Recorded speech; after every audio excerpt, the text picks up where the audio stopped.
Hello प्यारे बच्चों, कैसे हैं। स्वागत है फिर से आपका हमारे सुंदर चैनल केमिस्ट्री यूरेका में। और बच्चों, आज हम model paper class 12th chemistry का आपको सॉल्व कराने जा रहे हैं। ठीक है, तो ये जो बोर्ड द्वारा जो पेपर दिया गया है मॉडल पेपर के, उसके आधार पर किस प्रकार का पेपर आएगा, ठीक, तो उसका आपको आइडिया लग जाएगा। ठीक है, तो स्टार्ट करते हैं हम पहले क्वेश्चन से, जिसमें के ऑब्जेक्टिव टाइप के हैं, एमसीक्यू हैं। और एमसीक्यू पहले जो प्रश्न है उसके 6 पार्ट किए गए हैं।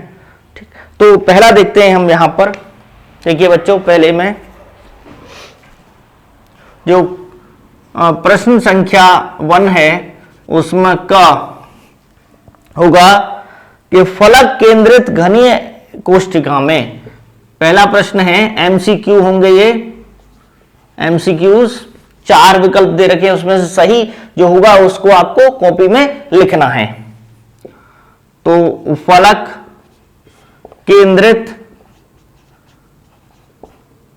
केंद्रित घनीय एकक कोष्ठिका में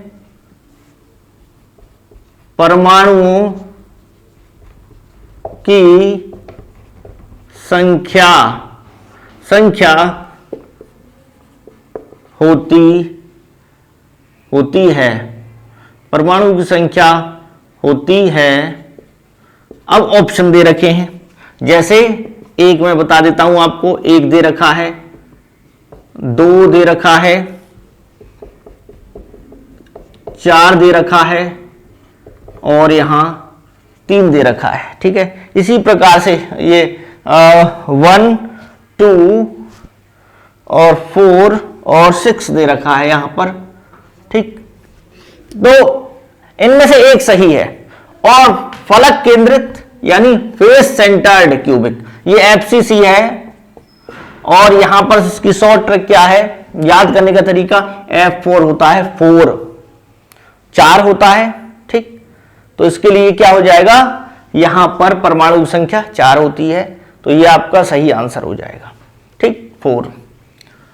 इसी प्रकार से ख है, यहां पर शून्य कोटि अभिक्रिया के दर नियतांक का मात्रक, शून्य कोटि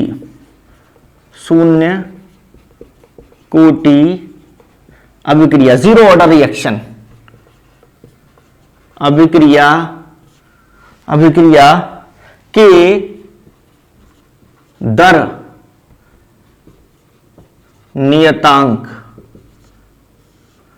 या वेग व्यंजक भी कह सकते हैं इसको हम, वेग स्थिरांक भी आ सकता है, दर नियतांक का मात्रक है। अब देखिए, मैं 4 ऑप्शन इसके नहीं लिखूंगा, लेकिन हाँ इसका बता देता हूं, जो भी है एक सही होगा उसको आप लगा देना। ठीक, तो इसका जो शॉर्ट ट्रिक है निकालने का, शॉर्ट ट्रिक भी बता देता हूं यहां कैसे निकलता है। ये के से व्यक्त करते हैं दर नियतांक को, या वेग स्थिरांक, दोनों कह सकते हैं इसको। ठीक, तो यहां पर के बराबर, इसमें ब्रैकेट में रखिए मोल लीटर इनवर्स, और यहां पर सेकंड इनवर्स, और यहां होगा 1 माइनस एन। एन होता है कोटि, एन है यहां पर ऑर्डर, कोटि। ठीक, तो अगर शून्य कोटि है तो एन का मान क्या हो जाएगा, यानी कि शून्य कोटि के लिए एन का मान क्या हो जाएगा, एन बराबर हो जाएगा 0 शून्य कोटि के लिए। ठीक, तो रख दीजिए मोल लीटर इनवर्स 1 माइनस 0, और ये सेकंड इनवर्स, तो क्या हो जाएगा बच्चों, मोल लीटर इनवर्स 1 में से 0 गया, क्या हुआ, 1 ही बचा। तो मोल लीटर इनवर्स की पावर अगर 1 है, सेकंड इनवर्स तो 1 है, तो वही हो जाएगा। तो ये क्या हो जाएगा, mole litre inverse second inverse. Clear, समझ में आ गया ये इसका। अब आपको ऑप्शन जो बाकी होंगे वो कुछ गलत दे रखे होंगे, जैसे इसमें दे रखे हैं लीटर सेकंड इनवर्स है। ठीक, तो वो तो है नहीं लीटर सेकंड इनवर्स। फिर दे रखा है मोल सेकंड इनवर्स है, वो भी नहीं है। Mole litre inverse second inverse Hindi में लिख रखा है उसमें, यानी इस तरीके से लिख रखा है मोल लीटर इनवर्स और सेकंड इनवर्स। तो आपको या तो ऐसे या ऐसे, ठीक। अब हिंदी को अंग्रेजी में, अंग्रेजी को हिंदी में तो आप कन्वर्ट करना जानते ही हैं, ठीक। अब ग जो है हो जाएगा निम्नलिखित में से कौन सा, यानी ये किस चैप्टर में से है, ये फर्स्ट चैप्टर में से है पहले वाला, दूसरा है ये केमिकल काइनेटिक्स यानी रासायनिक बल गतिकी वाले चैप्टर में से है, कोटि पे पूछा जा सकता है। निम्नलिखित में से कौन सा विलयन का अणुसंख्य गुणधर्म नहीं है, ठीक, यानी कि तीसरा है अणुसंख्य गुण धर्म नहीं है। तो उसमें 4 ऑप्शन दे रखे हैं, 4 में से एक नहीं होगा, बाकी सब होंगे, ठीक। तो देखिए जो पहला है इसको बता देता हूं, चलो आपको। पहला दे रखा है परासरण दाब, ये भी होता है परासरण दाब। ये 4 अणुसंख्य गुणधर्म होते हैं जिनमें से परासरण दाब भी है, ठीक। तो ये भी ऑप्शन हमारा नहीं है, क्योंकि उन्होंने कहा है गुणधर्म नहीं है, तो ये तो है, तो ये नहीं होगा। बी है पृष्ठ तनाव, पृष्ठ तनाव, ये नहीं है, आंसर यही हो जाएगा, ठीक। सी दे रखा है यहां पर वाष्प दाब में अवनमन, वाष्प दाब में अवनमन, ठीक, ये भी है। ये भी अणुसंख्य गुणधर्म यानी जो अणुओं की संख्या पर निर्भर करते हैं, विलय के अणुओं की संख्या पर निर्भर करते हैं।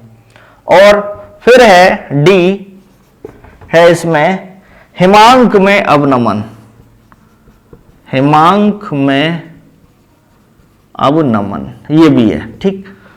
और एक और होता है ये परासरण दाब, हिमांक में अवनमन, वाष्प दाब में अवनमन, ये तो है ही है। एक है क्वथनांक में उन्नयन, क्वथनांक में उन्नयन, ये 4 होते हैं, ठीक। अगर इनके अलावा कुछ दे रखा है तो वो अणुसंख्य गुणधर्म नहीं होगा। पृष्ठ तनाव दे रखा है या शांता दे रखा है या कुछ और है, वो नहीं होगा, ठीक है, उनको याद रखना आप। तो ये भी हो जाएगा। घ जो है वो है आपका, देखते हैं कौन केनिजारो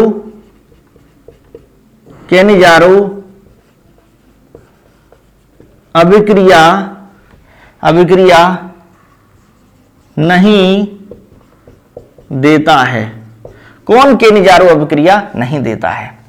तो देखिए आपको 4 दे रखे हैं, जैसे एक एसिटल्डिहाइड है, एसिटल्डिहाइड,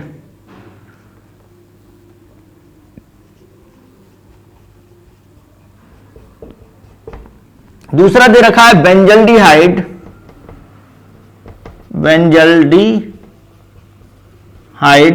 तीसरा दे रखा है यहां पर ट्राईमेथिल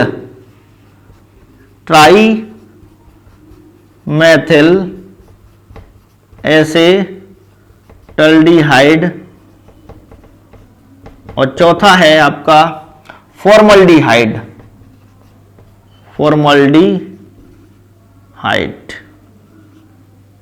फॉर्मल्डिहाइड, ठीक है। तो यहां पर देखिए केनिजारो अभिक्रिया वो नहीं देता है जिसके पास अल्फा हाइड्रोजन, यानी कि अल्फा हाइड्रोजन अगर नहीं होता है तो वो केनिजारो अभिक्रिया देगा, नहीं है तो अल्फा हाइड्रोजन जिनके पास है, अल्फा हाइड्रोजन होगा, वो केनिजारो नहीं देंगे। तो यहां देखते हैं इनके फॉर्मूले आप जानते हो। एसिटल्डिहाइड का क्या होता है, एसिटल्डिहाइड का होता है CH3CHO, ठीक। और ग्रुप का कार्बन ये है, इससे अगला अल्फा कार्बन और इस पे अल्फा हाइड्रोजन है, यानी कि जो ये C है आपका, ये H और H, इस पर 3 हाइड्रोजन है। तो अल्फा हाइड्रोजन ग्रुप वाले कार्बन से अगला अल्फा होता है, इस पे अल्फा हाइड्रोजन है, तो जिस पे अल्फा हाइड्रोजन है वो केनिजारो नहीं देगा, वो एल्डोल देता है, एल्डोल अभिक्रिया। तो एसिटल्डिहाइड यही आंसर इसका हो जाएगा, बाकी पर नहीं होगा इसमें। देखिए ट्राइमेथिल एसिटल्डिहाइड में क्या है, ये अगर दूसरा देखें बेंजल्डिहाइड, तो बेंजल्डिहाइड देखते हैं। बेंजल्डिहाइड का फॉर्मूला होता है C6H5CHO, C6H5CHO, यानी कि आप ये देखिए बेंजीन रिंग है C6H5 और इस पे क्या जुड़ा हुआ है CHO, ठीक। तो यहां हाइड्रोजन इसमें यहां पर हाइड्रोजन नहीं है, ये ग्रुप का कार्बन है, इससे अगला हो गया अल्फा, ये इस पे हाइड्रोजन नहीं है, इस पे हाइड्रोजन नहीं है, तो इसका मतलब क्या हो गया, इस पे हाइड्रोजन नहीं है तो ये अल्फा हाइड्रोजन नहीं है अल्फा कार्बन पर, तो वो केनिजारो अभिक्रिया देगा। इसमें कहा है नहीं देता है, तो केवल यही आंसर रहेगा। ट्राइमेथिल एसिटल्डिहाइड, देखिए ट्राइमेथिल, पहले एसिटल्डिहाइड बना दीजिए आप यहां पर, इसको यहां से ट्राइमेथिल CHO तो है ही है, CH3 और ये CH3, तो जब 3 मैथिल ग्रुप लग गए एसिटल्डिहाइड में तो यहां हाइड्रोजन नहीं बचा, इसका मतलब ये भी केनिजारो देता है। फॉर्मल्डिहाइड तो आप जानते हो, फॉर्मल्डिहाइड क्या होता है HCHO, तो इस पे अल्फा हाइड्रोजन नहीं है, अल्फा कार्बन ही नहीं है इस पे, तो अल्फा हाइड्रोजन कहां से होगा, तो ये आपका हो गया, घ तक करा दिए। इसमें 2 क्वेश्चन और हैं, उसको भी देखे लेते हैं, इसको रफ करके। तो 2 क्वेश्चन MCQs में हैं, उसको देखते हैं। देखिए एक है कि एथिलएमीन जो है क्वेश्चन, प्रश्न नंबर 1 का पार्ट जो है वो है कि एथिलएमीन जानते हो C2H5NH2, एथिलएमीन HNO2 से अभिक्रिया करके देता है या बनाता है, क्या बनाता है, HNO2 से अभिक्रिया करके बनाता है वो C2H5OH, एथिल अल्कोहल, याद रखना आप, इसका आंसर ये हो जाएगा। 4 ऑप्शनों में से आपको सेलेक्ट करना है, उसमें NH3 भी दे रखा होगा, एथिलीन भी दे रखा है, ठीक, लेकिन आंसर होगा एथिल अल्कोहल, ठीक है। और क्या देखिए इसका लास्ट पार्ट, ग्लूकोज इंग्लिश में लिख दिया है मैंने, ग्लूकोज अपचायक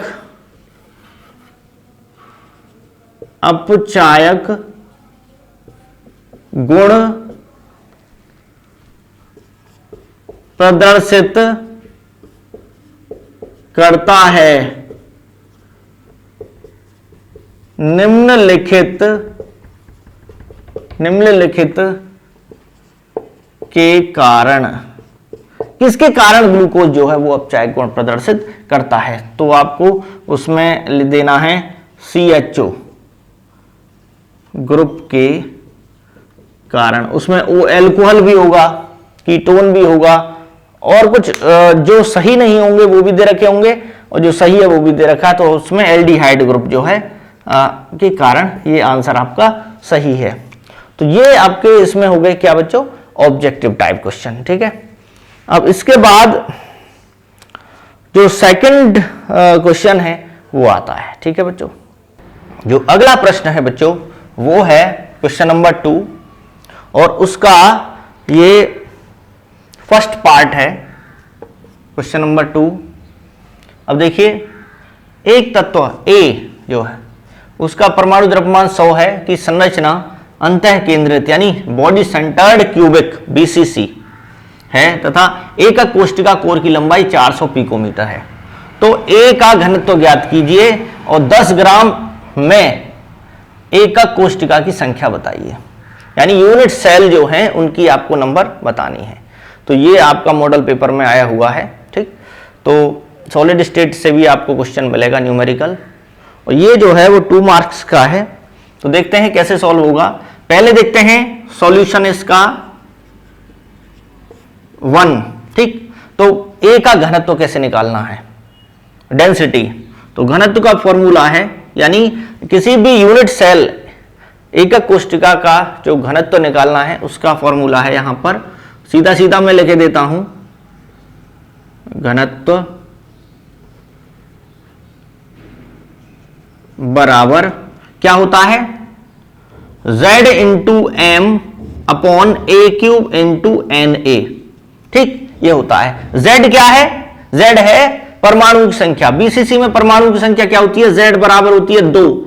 M मोलर द्रव्यमान आपको दे रखा है इसमें, ये रहा, ये परमाणु द्रव्यमान या मोलर द्रव्यमान 100 है। तो M आपका कितना हो गया, 100 हो गया।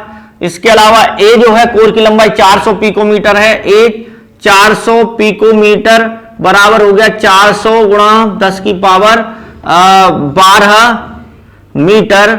और इसको चेंज करेंगे जब हम, तो 400 गुणा 10 की पावर, यहां आप 10 की पावर -12। ठीक, -12 होते हैं, 12 नहीं, -12 होते हैं। तो मीटर की जगह आप सेंटीमीटर में कन्वर्ट कीजिए, 10 की पावर 2 हो जाएगा। तो ये हो जाएगा -10 सेंटीमीटर।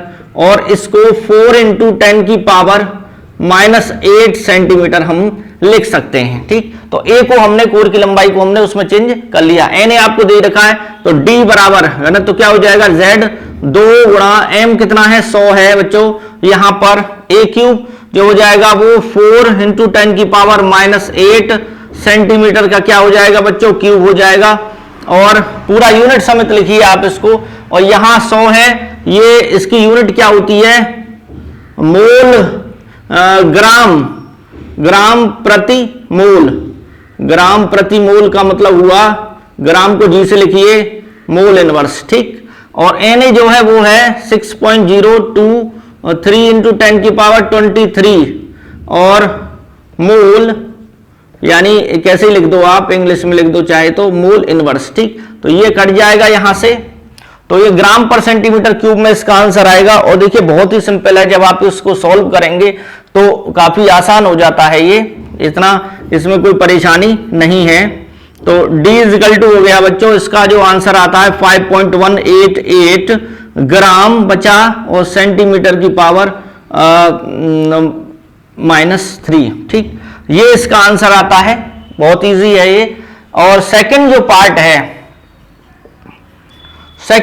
है 10 ग्राम में एकक कोष्टिका की संख्या बताइए 10 ग्राम में। तो देखिए यहां पर 100 ग्राम में पहले जो परमाणु द्रव्यमान है, ठीक, यानी मोलर द्रव्यमान होता है। मोलर द्रव्यमान का मतलब जितना मोलर द्रव्यमान है उसमें परमाणु संख्या 1 मोल होगी, यानी 6.022 10 की पावर 23। तो जितना परमाणु द्रव्यमान है आपका, जैसे 100 ग्राम तत्व में परमाणुओं की संख्या बराबर होती है 6.023 इंटू 10 की पावर 23।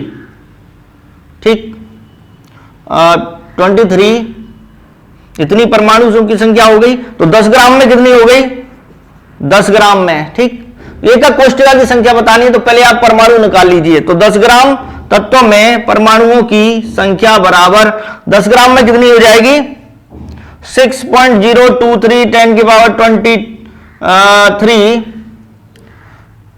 2 भी कर सकते हो बच्चों इसको आप, 2 की बजाय यहां। तो और डिवाइडेड बाई 100 इंटू 10 ये हो गया। ठीक है, 10 ग्राम में जब आप निकालेंगे तो 100 नीचे आ जाता है, ये 10 ऊपर चला जाएगा। तो यहां से ये कट गया, तो 10 क्या बचा, नीचे बच गया। तो 6.02 10 की पावर 22 ये हो गए आपके परमाणु। ठीक, 10 ग्राम में आपने परमाणु निकाल लिए। अब देखिए, अब यूनिट सेल निकालनी है। तो आप जानते हो कि बीसीसी में एक यूनिट सेल बराबर होते हैं 2 परमाणु। समझ में आ गया, यानी बीसीसी जो होती है उसमें कितने परमाणु होते हैं? 2, एक यूनिट सेल में। तो अब इसको कैसे लिखेंगे हम?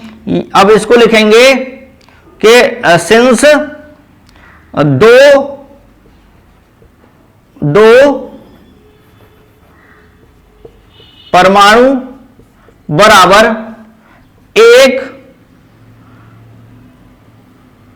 एक बीसीसी यूनिट सेल या एकक कोशिका, एकक कोशिका, ठीक।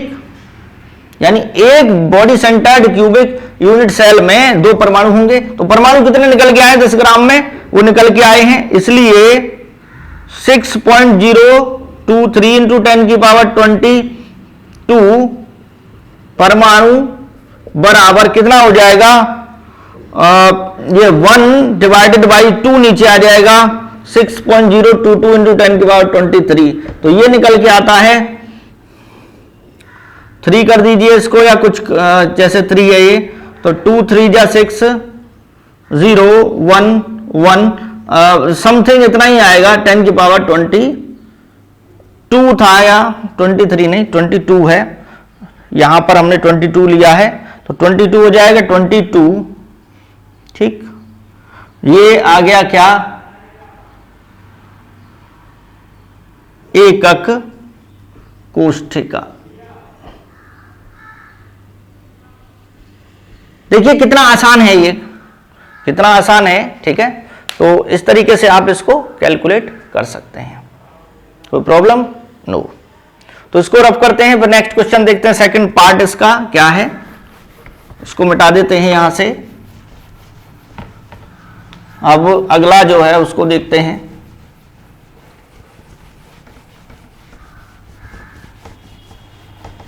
देखिए अगला जो प्रश्न है वो है मोल प्रभाज। जो ख पार्ट है सेकंड कर लीजिए, यानी कि प्रश्न नंबर 2 का सेकंड पार्ट, या इसको और ख पार्ट भी कह सकते हैं, क ख। मोल प्रभाज किसे कहते हैं, ठीक है। यानी मोल प्रभाज किसे कहते हैं? मोल प्रभाज को परिभाषित कीजिए, ऐसे भी हो सकता है, ठीक। मोल प्रभाज को परिभाषित कीजिए। और दूसरा दिया है इसमें कि विलेय के मोल प्रभाज, विलेय के मोल प्रभाज, मोल प्रभाज एवं वाष्प दाब, एवं वाष्प दाब, वाष्प दाब में वाष्प दाब के अवनमन में संबंध लिखिए, ठीक। ये 2 नंबर का है, पहले नंबर में ये है और दूसरे नंबर में ये है, ठीक है। तो उत्तर देखते हैं इसका क्या हो जाएगा। मोल प्रभाज आप जानते हो कि किसी विलयन के मोल प्रभाज हेडिंग डालेंगे, उसके बाद लिखेंगे, ठीक है। तो अच्छा इससे इंप्रेशन पड़ता है, यानी मोल प्रभाज, इस तरह से आप इसको हेडिंग डालेंगे तब लिखेंगे, ठीक है बच्चों। मोल प्रभाज तो क्या है? किसी विलयन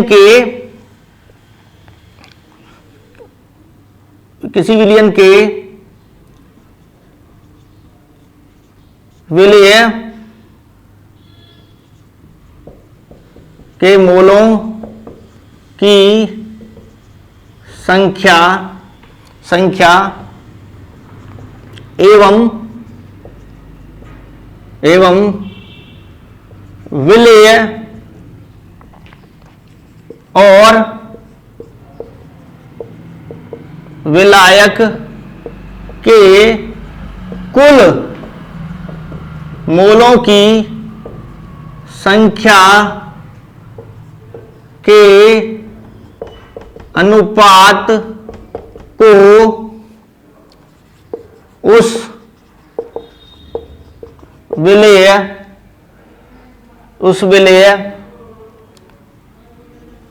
का मूल प्रभाज कहते हैं। ठीक, या ये भी कह सकते हैं किसी विलयन में उपस्थित विलेय के मूलों की संख्या, ठीक है, में उपस्थित भी लिख सकते हैं। समझ में आ गया? किसी विलयन के विलेय के मूलों की संख्या, या किसी विलयन, इसको थोड़ा सा आप करेक्ट कर सकते हैं, इसको यहां से उत्तर लिख के किसी विलयन में उपस्थित विलेय के मूलों की संख्या एवं विलेय और विलायक। अब देखते हैं, यानी कि इसको किससे व्यक्त करते हैं? काई से। ये काई ऐसे बनाया जाता है, काई है एक्स की तरह काई, ठीक, ऐसे बना दीजिए काई, यहां लिख दीजिए विलेय, विलेय का देख रहे हैं हम, ठीक। तो क्या हो जाएगा? विलेय के मूलों की संख्या को n से, यानी कि किसके? विलेय के मूलों की संख्या बटे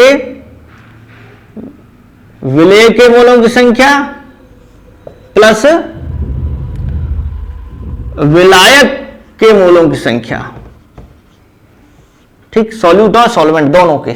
अब इसको अगर हम 2 से डिनोट करें, 2 से number of moles of solute और number of moles of solute plus number of moles of solvent, तो इस तरह से भी हम इसको दिखा सकते हैं। ठीक है बच्चों, ये हो गया मोल प्रभाज। मोलों की संख्या आप जानते हो कि भार बटे अणुभार, यानी कि द्रव्यमान बटे मोलर द्रव्यमान, इस तरीके से आप इसको निकाल सकते हैं मोलों की संख्या।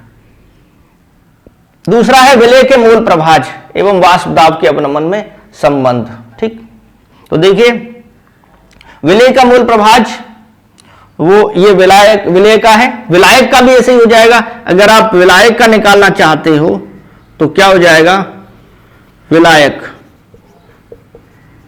जैसे पानी में चीनी घोल दी तो चीनी विलेय हो गया और जल जो है, जो पानी है वो विलायक हो गया।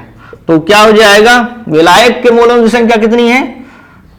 ये n1 upon n2 plus n1। नीचे कुल मोल जो होंगे वो नीचे आएंगे, यानी कि विलेय का निकाल लें तो विलेय के मोलों की संख्या और विलेय और विलायक, विलेय और विलायक के कुल मोलों की संख्या, ये हो जाएगा इस टाइप से।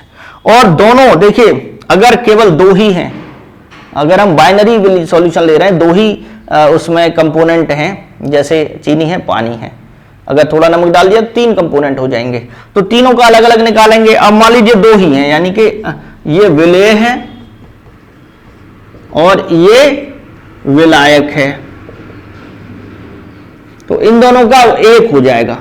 यानी जितने भी आपके कंपोनेंट हैं सबके मूल प्रभाज का जो योग है वो 1 के बराबर होता है, जितने भी हों। जैसे मान लीजिए एक कंपोनेंट है x chi1 plus chi2 plus chi3, ठीक, तो ये हो जाएगा आपका 1 के इक्वल, 3 है तो सबका 1 के बराबर हो जाता है मूल प्रभाजों का योग। ठीक, तो अब देखते हैं इसमें दूसरा पार्ट, ये हो गया होगा, यहां से इसको रफ किए देते हैं, 1 नंबर यहां आपका पक्का हो जाएगा। विलेय के मूल प्रभाज, विलेय का मूल प्रभाज क्या है? chi2 मान लो, ठीक, ये विलेय का मूल प्रभाज है। ये किसके बराबर होता है? वाष्प दाब का अवनमन, यानी विलयन का ये हो गया आपका विलायक का वाष्प दाब P0 minus PS, P0 minus PS upon P0, ऊपर भी दिखा सकते हैं इसको, P0 minus PS upon P0। ठीक, वाष्प दाब का अपेक्षक अवनमन का मतलब हुआ ये विलायक का वाष्प दाब है, ये विलयन का वाष्प दाब है, ये विलायक का वाष्प दाब है। तो क्या होता है कि विलयन में जैसे कुछ शुद्ध जल है, उसका जो वाष्प दाब होगा किसी पर्टिकुलर तापमान पर वो कम होगा, वो ज्यादा होगा शुद्ध विलायक का वाष्प दाब ज्यादा होगा, और अगर उसमें कुछ विलेय डाल देते हैं अवाष्पशील तो उसका वाष्प दाब घट जाता है। तो यही है वाष्प दाब में अवनमन। तो ये किसके बराबर होता है? विलेय के मोल प्रभाज, यानी जितना ज्यादा विलेय के मोल प्रभाज होंगे उतना ज्यादा वाष्प दाब में आपेक्षिक अवनमन होगा। तो ये आप इसको दिखा सकते हैं, ये विलयन का वाष्प दाब, ये विलायक का वाष्प दाब, ये भी विलायक का वाष्प दाब है। ठीक है, तो यहां भी आपका 1 नंबर ही पक्का हो जाएगा। ठीक, नेक्स्ट क्वेश्चन देखते हैं बच्चों। इसमें हम नेक्स्ट जो क्वेश्चन है वो है 1m H2SO4, यानी 1 मोलर, मोलरता दे रखी है H2SO4 की, याद रखना। 1 मोलर H2SO4 विलयन का की तुल्यांकी चालकता की गणना कीजिए यदि इसकी विशिष्ट चालकता 26 × 10⁻² ओम इनवर्स सेंटीमीटर इनवर्स है। एस का यानी सल्फर का परमाणु भार यहां पर दे रखा है। ठीक, सल्फर का। तो देखते हैं इसको, देखिए तुल्यांकी चालकता, इसके सॉल्यूशन देखते हैं। तुल्यांकी चालकता ऐसे लिखते हैं, इक्विवेलेंट, यानी इक्विवेलेंट का मतलब तुल्यांकी। ठीक, तो क्या होता है ये विशिष्ट चालकता, स्पेसिफिक कंडक्टिविटी गुणा 1000 और यहां पर इसकी जो यूनिट होती है वो होती है आपकी सेंटीमीटर क्यूब पर लीटर। ठीक, इस हिसाब से हो जाएगा, या यूनिट यहां पर आप छोड़ भी सकते हैं।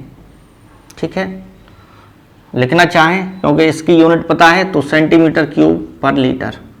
नीचे हो जाएगा आपका ये नॉर्मलता n।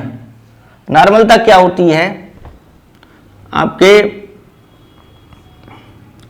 प्रति लीटर 1 लीटर में उपस्थित ग्राम तुल्यांकों की संख्या, विलेय के ग्राम तुल्यांकों की संख्या, प्रति लीटर ग्राम तुल्यांकों की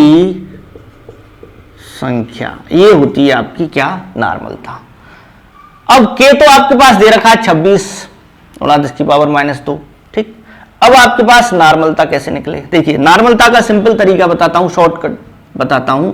नॉर्मलता बराबर होता है नॉर्मलिटी, या नॉर्मलता बराबर होता है किसकी निकालनी है? H2SO4 की। तो इसका आप सबसे पहले देखिए, इसकी जो नॉर्मलता निकालनी है हमें, ठीक, मोलरता गुणा धन संयोजकता, यानी कि जितने भी हाइड्रोजन आयन हैं, कितने हाइड्रोजन आयन देगा ये? 2 H2SO4, तो उसको लिख दीजिए। तो धन संयोजकता लिख सकते हैं यहां पर, धन संयोजकता, क्योंकि हाइड्रोजन पे कितना होता है? प्लस चार्ज होता है, तो 2 पे कितना हो गया? 2 हो गया। समझ में आ गया? तो इस वैलेंसी फैक्टर को भी लिख सकते हैं सीधा सीधा, आप इसको वैलेंसी फैक्टर भी आप इसमें लगा सकते हैं। तो मोलरता कितनी है? 1 है। वैलेंसी फैक्टर यहां पर कितना हो जाएगा? इसको तोड़ेंगे तो किस किस में टूट जाएगा? 2H प्लस और SO4 2 माइनस, तो 2 है, 2 हाइड्रोजन की 2 हो जाएगी, 2 आप लगा दीजिए, 2 हो गया। इसका भी देखते हैं तो भी 2 ही होगा। ये आपका हो गया क्या? नॉर्मलता। तो अब तो बहुत आसान है, और ये फॉर्मूला आया कहां से है इसको भी बता देंगे हम। ठीक है, तो देखते हैं, नॉर्मलता गुणा तुल्यांकी भार बराबर मोलरता गुणा मोलर द्रव्यमान। ठीक, नॉर्मलता निकालना है आपको। तुल्यांकी भार होता है कि जितना मोलर द्रव्यमान है, यानी कि मोलर द्रव्यमान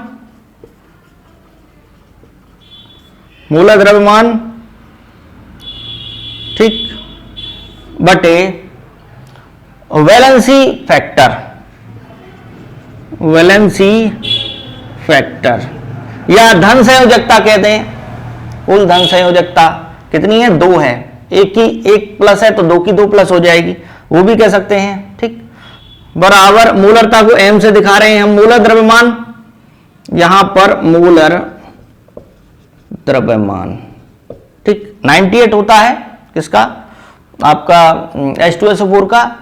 तो ये यहां से क्या है बच्चों, कट जाएगा, मूलर द्रव्यमान से मूलर द्रव्यमान इधर कट गया, तो वैलेंसी फैक्टर की मल्टीप्लाई इसमें हो जाएगी, यानी कि n बराबर हो जाएगा m मूलरता गुणा वैलेंसी फैक्टर। ये फॉर्मूला यहां से आया है, तो काफी आसान है। अब इसमें वैल्यू रख दीजिए, इक्विवेलेंट 26 × 10⁻² ओम OHM ohm inverse centimetre inverse, और आपका गुणा 1000 क्यूब पर लीटर बटे लैम्डा इक्विवेलेंट, ऐसे लिखिए बराबर। तो यहां पर नॉर्मलता कितनी हो गई है आपकी, 2 आई है। जब इसको सॉल्व करेंगे 13 बार कट जाएगा, ये टोटल जो आता है वो उसका 130 आएगा। आपका कितना आएगा, वो 130 आएगा। ठीक है बच्चों, और इसकी यूनिट आप इसको लिख देंगे, क्या हो जाएगा, सेंटीमीटर 2 है, ये -1 है, सेंटीमीटर स्क्वायर। ठीक, और यहां सेंटीमीटर स्क्वायर तुल्यांक इनवर्स। ठीक, यूनिट जो भी है आप इसको यूनिट जो है इसमें लिख सकते हैं। ठीक है बच्चों, तो ये ओम इनवर्स और आएगा, इसमें कितना आएगा, ओम इनवर्स बचा तो उसको लिख दीजिए 130 ओम इनवर्स, ओम इनवर्स बचा है। ठीक है, और नीचे क्या होता है, तुल्यांक इनवर्स बचता है, तो वो ऊपर पहुंच जाएगा तुल्यांक। ठीक है, इनवर्स, यहां पर आपका ये सॉल्व हो जाता है। ठीक है, तो कितना आसान है, देखिए ये इजी है, आप इसको कर सकते हैं। 130 आएगा इसका आंसर। अब जो नेक्स्ट है, नेक्स्ट क्वेश्चन है, इसको पहले यहां से हटा देते हैं। जो अगला प्रश्न है वो देखते हैं, वो है आपका हार्डे उलझे घ पार्ट, इसका हार्डे उलझे नियम क्या है समझाइए। ये भी 2 मार्क्स का है, यानी हार्डी सुलझे नियम क्या है समझाइए।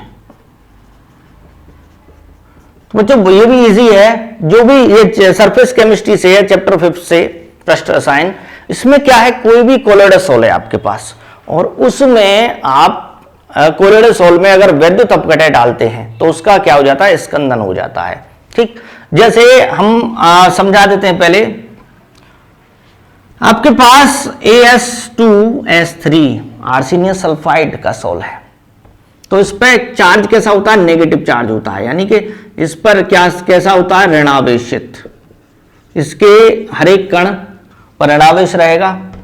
ठीक, तो इसको स्कंदित करने के लिए कैसा चार्ज चाहिए आपको, धनावेश।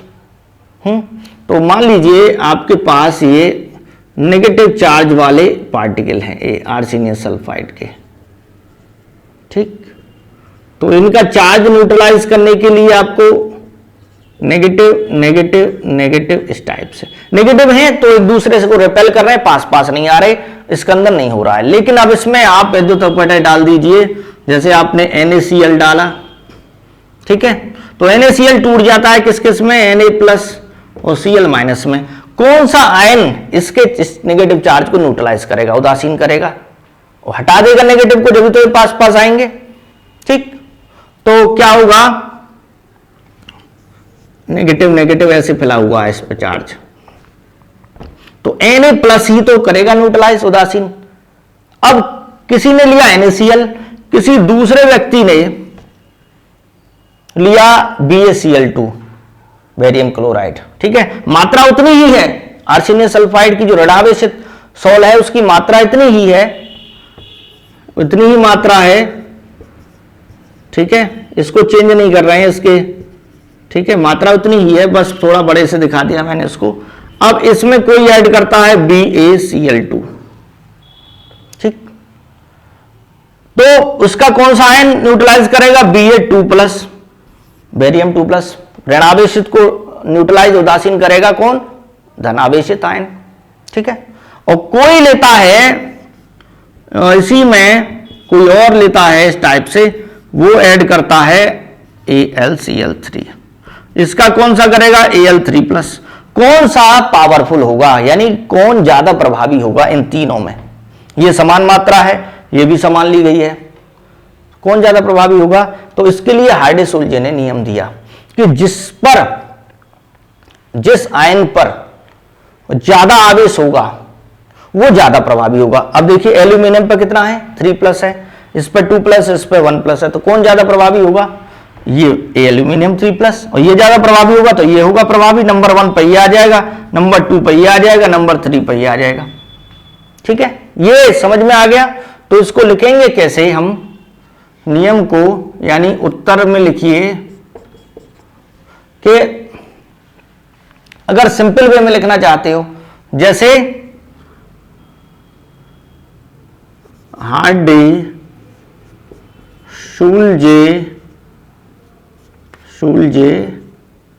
नियम, इसमें क्या होगा? सिंपल वे में क्या लिखेंगे कि किसी कोलोइडल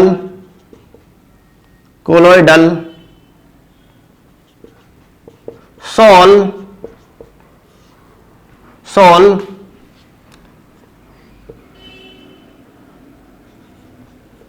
का स्कंदन अधिक मात्रा में विद्युत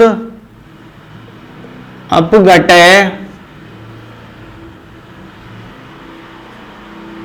डालने से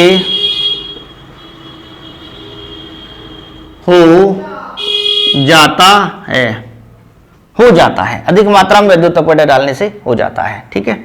अब लिखेंगे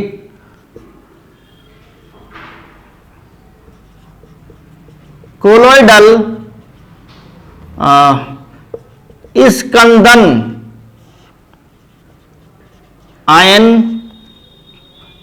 आयन की, देखिए जो स्कंदन कर रहा है वो स्कंदन आयन होता है, जैसे ये है, ठीक है, एल्यूमिनियम 3+ स्कंदन आयन, इसमें स्कंदन आयन Ba2+ है, ठीक। स्कंदन आयन की संयोजकता जितना अधिक होती है, ठीक है, होती है,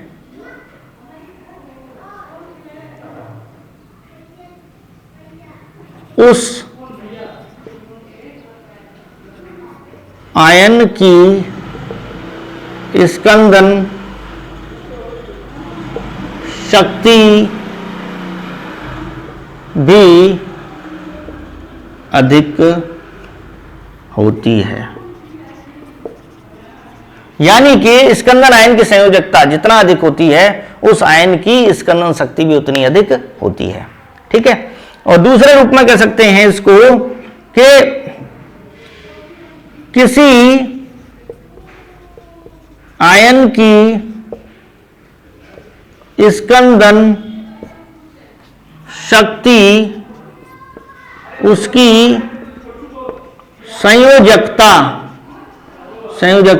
के समानुपाती होती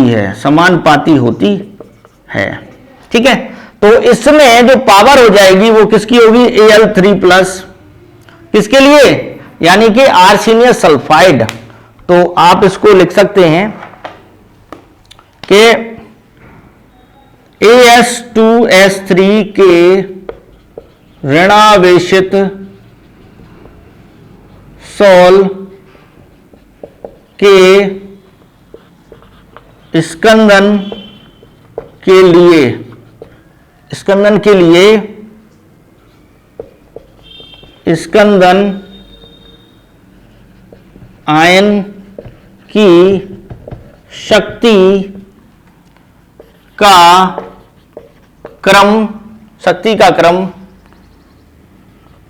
होगा, क्या होगा, Al3 प्लस Ba2 प्लस और यहां पर Na प्लस।